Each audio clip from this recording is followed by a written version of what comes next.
Dan's Driving Double Feature presents Howling 2 and 7-2, episode 18, a minute-by-minute podcast hosted by me, Dan. You call me Wolfman Dan. No? You can call me whatever you want. Be nice.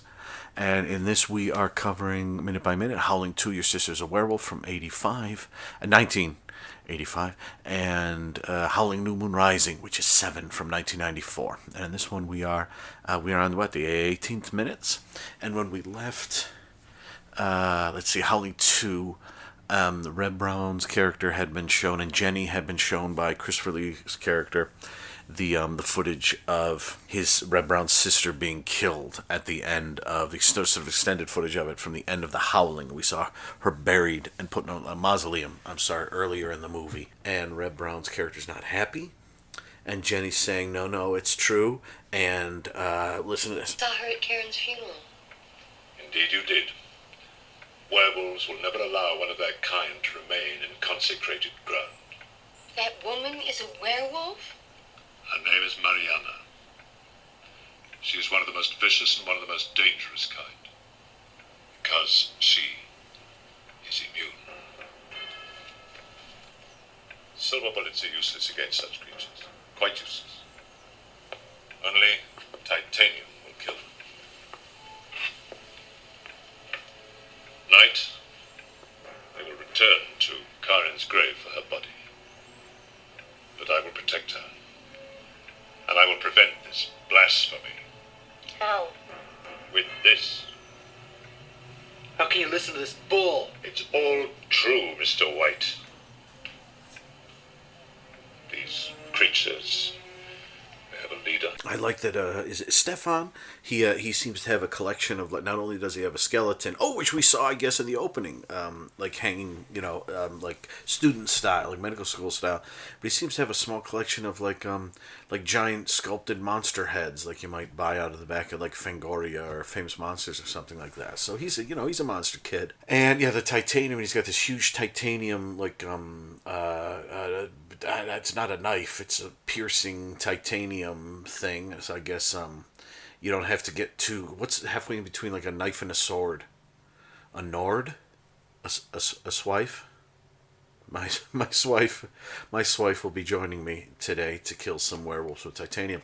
I do wonder with the titanium thing is that I do like that concept, although it could use maybe slightly more explanation, sort of maybe the concept that after so many centuries of silver doing them in, they gradually became immune to silver, in the way that like certain bugs and things will gradually become immune to certain poisons and things, and eventually, and you have to keep changing, and I'd love to know who, but I mean it's one thing to did they experiment on a werewolf or something to find that it was titanium?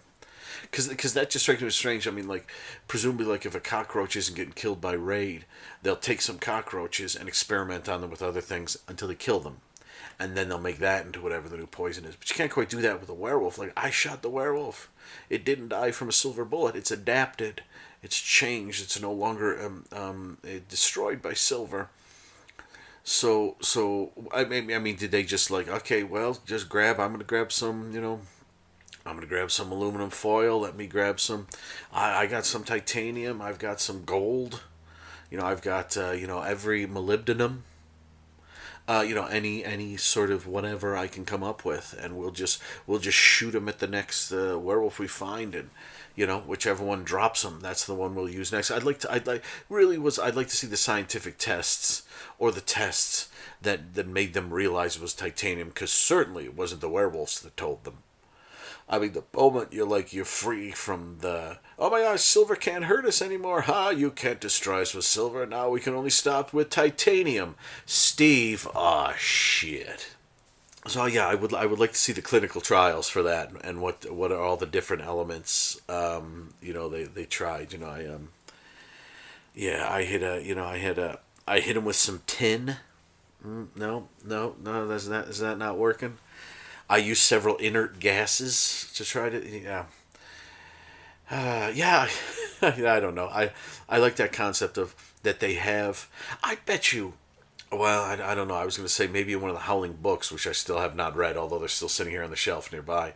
I'm wondering if there's something in there which sort of says that there's a new wave of werewolves, and maybe there's even a thing where it's like there's a new wave of werewolves and they can't be killed by silver, and maybe there's something where they have to find out what it is that kills them. Presumably they're not immortal. Something there's always something that brings them down. I guess maybe the next round of werewolves would be immortal. Nothing can bring them. The way you destroy them is well, I was going to say like dismember them or blow them up, but then I'm thinking of the Monster Squad, where that was less than helpful. I mean, maybe do an Evil Dead style. And you have to dismember them, put the body parts in separate bags, and keep them away from each other. Maybe I don't know. But I do like that concept of the titanium there being a new. Somehow titanium sounds a little silly sometimes, doesn't it? I guess that's the best. That's the best element to use. Titanium. It doesn't have the same ring as silver, does it? Like silver is. I think it's too many syllables. Titanium. That's half. It's like bring me the titanium bullets. Bring me the silver bullets. By the time you're done saying titanium, the werewolf's on top of you. You gotta save time. Silver. Tite, no, anium, no, tanium, taint, we call it the taint, the great taint bullet. Yeah, so that's the main thing we learned, which I really like. And yeah, like you said, he's going to go to Karen's grave. At first I thought he was going to say, I'm going to kill her for real, for certain now, but he's apparently going to go stop them from taking her body. But if she's alive, then I guess we'll see. I've actually forgotten what happens with this, because if she's still alive, then he must be going there to put her down again. Possibly this time with titanium, which might be more lasting. But then that would stop the blasphemy of she's come back to life and the werewolves to come to reclaim her again, I guess. I think maybe he's not, telling, Red Brown everything, Mr. White everything that he needs to know. And there's some great acting here, because we're all doing different stuff. Christopher Lee is as always saying some very silly stuff with great conviction. Red Brown is doing his patented sort of "you don't believe in this bull" kind of stuff. Just his voice being a little too high, and Jenny is a little too subdued for all of it. So we literally have like three areas in the spectrum of acting right here, and they're not really meshing well together, but that's part of the amusement of the scene. And so what else in this scene? I guess he's going to take titanium, and I'm sorry, the minute began with Marianne, the werewolf lady we've seen, and some pictures of her, pictures of her kind of looking at the camera and kind of waving the camera person, presumably Stefan, away. And and it ends with they have a leader, a woman called. We'll find on the next episode. Let's go to Howling 7 now. And when we left it, where were we? Oh yes, Bob had showed up and wrecked Ted's chance of giving that lady a kiss. And it's late at night, and they're all heading back to the motel, and Ted's a little not really cheesed off, but I think there may be some good-natured ribbing about to happen this minute. Let's listen. Bob, it's so nice of you to walk me back to the motel. I mean, I really appreciate it. Look, after her husband died, she hasn't really been interested in anybody. This is me. You'd have a better chance with Madonna. I've been there, done that. Really? Madonna? With a bullshitter? Was she what? Who? Madonna? About the same as your sister. That good? You are sick, you hear me? Sick! Town's perfect, vulnerable, people easily manipulated. Why do I care if I hurt them? It's never bothered me before.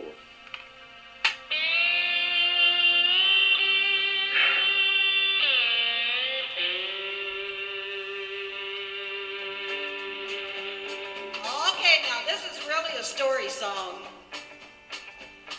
Man, I love this movie so much. That the Madonna joke or whatever that was Ted did, and then Ted's response to Bob is just listening to it. You're not getting the full. Well, listening to it, you might be able to understand it. Watching it, the sound is a little too distant. And with Ted's accent and Bob a mumble a bit. There's there's a reason why there's a reason why the Lord created looping, and that might be a minute to do that in. Now it does give it does feel like we're at nighttime in the desert, so I do like that feeling. But at the moment, we've had no sign of a werewolf or anything. I mean, obviously the priest and the policeman have talked about it, but we've seen no sign of anything evil there. Although we don't know really who Ted is, and you heard him talking to his little tape recorder again, how he's sort of maybe getting affected by the people here. But that's let me talk. That's sort of the near the end, and then we get a sort of morning shot of the place there. Looks like a parking lot. It actually looks like kind of a drive-in for a second, and then we go inside as Harriet starts singing her story song, and she was on the. That's where we end, and there's a woman in the foreground who I don't think we've seen yet, who's one of the chefs. And it looks like maybe she's doing up some French fries or something. And there's a pot of chili in the back. And the guys, who do we see in this minute? We see Ted. We see Ted sneak in. Oh, interesting. Oh, wait a minute. I'm sorry. Oh, it's an outside. It's not a drive-in thing. It's some sort of outside venue. Give me a second. I'm just noticing something I haven't quite seen before. Okay. So when the shot begins with the woman looking down at her French fries, I forget the guy's name, Jocko or something like that. We haven't really seen him do anything yet. He's actually leaving the frame, and Ted is coming into the frame, scoots by him to grab some chili. Looks like chili on a tortilla chip or something, and then Brock comes in, and looks like he just shoves his hand in there, although that's actually in the next minute. And the woman doesn't notice, and they're playing wacky with her as she's preparing the French fries. And so and they've got one of those big, next to the chili pot is one of those big like soup kind of pots, like the kind that fell on the guy in sleepaway camp, or that they put the head in night school. I love those big I love those big the big like summer camp style, like the huge you're cooking for a ton of people, so it needs to be big. So it's presumably some sort of like maybe soup of the day is in there, and the chili of the day is in that little pot, and the guys are sneaking. But I'm wondering why that guy Jocko, or whatever the heck his name was, why he wasn't included in there when he went to grab something. That seems strange that they would edit the shot. Like, I'd never noticed he was in there before. I thought Ted was the first one to go, and I always thought that's rather brazen of him. If this is like day 3 when he's there, or day, well, if he showed up at night and all that stuff we just seen was the day after, and this is like the next afternoon, this is less than 2 days. Less than 48 hours that he's been there. It seems rather brazen of him to do that. But if all the guys are doing it, maybe it's a rite of passage to sneak in and steal some chili before the lady. Why not just? I'm sure they could probably get a bowl of chili at a discount. But again, it's one of these sneaky things that looks like some sort of in-joke that maybe they did while they were there. And I will tell you that, next year, if I go to Pappy and Harriet's, to see Guided by Voices, I will find one of these people must be there still, and I will find them and ask, all that stuff you did with the sneaking, like the truck that didn't work, that got pushed, and the grabbing bits of chili and all these other bits, were those little in jokes, or what were those? Because it's fascinating to me, just in the same way that, as I've said before, Curse of the Headless Horseman, Kurt Kerman's film, is fascinating to me. But those people are probably all dead. Howling New Moon Rising was 23 years later. So, anyway, gosh, if they do a big, like, Arrow, could you imagine, like, a big Arrow, like the Gamera set, like the Howling set?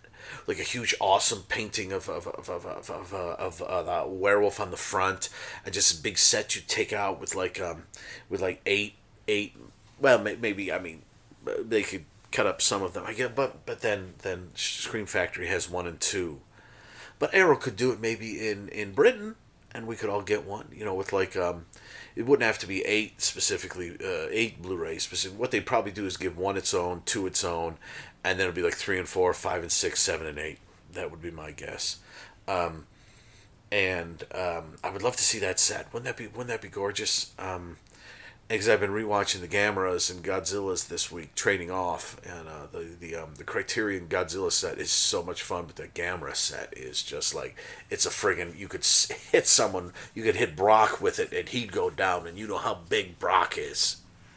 So let me talk about real quick. Let me just talk about the opening 30 to 40 seconds. So it's just basically this one long shot of them slowly walking towards the camera. You know the beginning of Annie Hall, when Alvy is walking with is it Tony Roberts in that film? I forget which. And the scene with Jew, that one where they're just walking slowly towards us and getting closer and closer and closer and closer. That's kind of the way you do a shot like that, where you can hear them the whole time. The tricky thing with this shot is they do sort of get a little louder as they go, I guess, approaching the boom mic. Or maybe they were both mic'd up. I don't know. I'd have to listen to it again. But it's definitely "You Are Sick, You Are Sick" is much louder than their mumbling about Madonna and Bob's sister. It took me ages to understand exactly what they were saying. I hope you could understand what they were saying. I'm not sure where would a bullshitter?